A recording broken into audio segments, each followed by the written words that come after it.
Atensyon mga SSS members, magandang balita, Pangulong Bongbong Marcos official na inanunsyo ang magandang balita na ito kung saan nga po up to 20,000 pesos maaari nyo na pong makuha mula sa SSS bilang benepisyo. Yan nga po ang ating pag-uusapan dito sa video. Hello mga ka-vlogs! Kumusta po kayo? Saan man kayo daka sa mundo? Sana nasa mabuti po kayong kalagayan mga ka-vlogs. Well, anyway, para po sa ating mga miyembro sa SSS, magandang balita dahil ang Pangulong Bongbong Marcos mismo ang nag-anunsyo sa balitang ito kung saan nga po maaari na kayong humiram, maaari nyo nang makuha at ma-avail ang up to 20,000 pesos na cash assistance mula po sa SSS.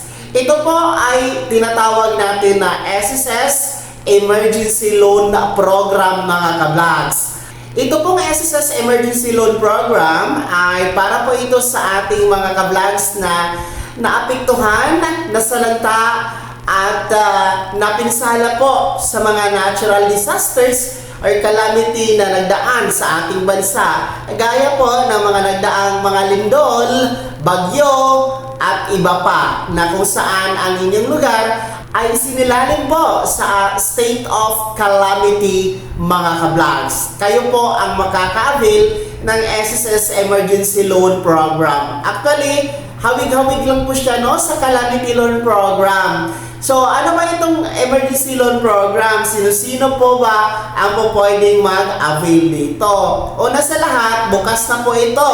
Nagsimula na po noong December 10, 2025 at isang taon itong magtatagal hanggang December 9, 2026. Pwede nyo pang i-apply ito. Depende po kung kailan po ili-left or ititigil na po ang pagtanggap ng aplikasyon dito sa emergency loan.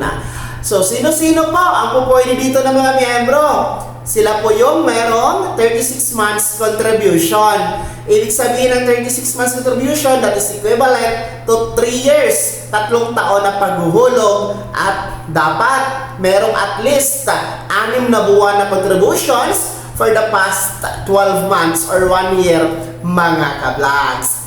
So, ang ating pong emergency loan ay pwede natin itong ma-apply sa pamamagitan lamang po ng ating My SSS portal. So, online lamang ito. Hindi na po kailangan na pumunta kayo sa mga branch ng SSS para lang mag-apply ng emergency loan. So, gamitin nyo lang po ang My SSS portal or My SSS account ninyo ay pwede na po yan mga ka-vlogs na maka-apply kayo ng up to 20,000 pesos under the emergency loan mga ka-vlogs. So ito po ay may interest na per year or per annum na 7%. Mababa lamang po ang interest mga ka-vlogs, Hindi po katulad sa mga loan sharks at mga lending sa labas na napakataas po ng interest, halos masasakal na tayo sa interest at kinukuha pa ang mga collateral gaya po ng ATM card. So dito walang collateral at syempre 7% lamang ang interest. Sinasabi pong up to 20,000 pesos kasi nga po depende ito sa inyong monthly contribution. So kung malaki po yung contribution, so posibilidad na aabot po siya sa 20,000 pesos ang makukuha ninyo. Pero kung mas mababang contribution ay mababa po sa 20,000 pesos ang ma-emergency loan. Ang kagandahan lang dito sa emergency loan program ay meron po tayong 6 na buwan na moratorium. Ibig sabihin po ng moratorium, hindi muna kayo magbabayad, Para siyang freebies na within 6 months wala muna kayong babayaran. Hindi muna kayo kakaltasan kung kayo ay mga employed, Ito po ay payable by 24 months, pero halimbawa, ngayon, mag-avail kayo. So, bilang tayo ng 6 months, January, February, March, April, May, June, wala kayong bayad dyan. Doon pa magsisimula sa July 2026 ang pagbabayad ninyo. Kasi nga, mga kalamidad kasi, mga natural disasters, meron talagang pinapatupad yan na moratorium para po i-left muna o huwag munang singilin sa pagkakautang ang mga miyembro ng SSS. So yun po yung maganda. And kung inyo nga po itong i-apply sa inyong My SSS portal, no, diretso po itong makikredit, marirelease sa inyong enrolled na disbursement bank account kay SSS o sa inyong mga My SSS card o mga UMID Pay card, no, depende kung ano pong enrolled na bank account na meron kayo kay SSS.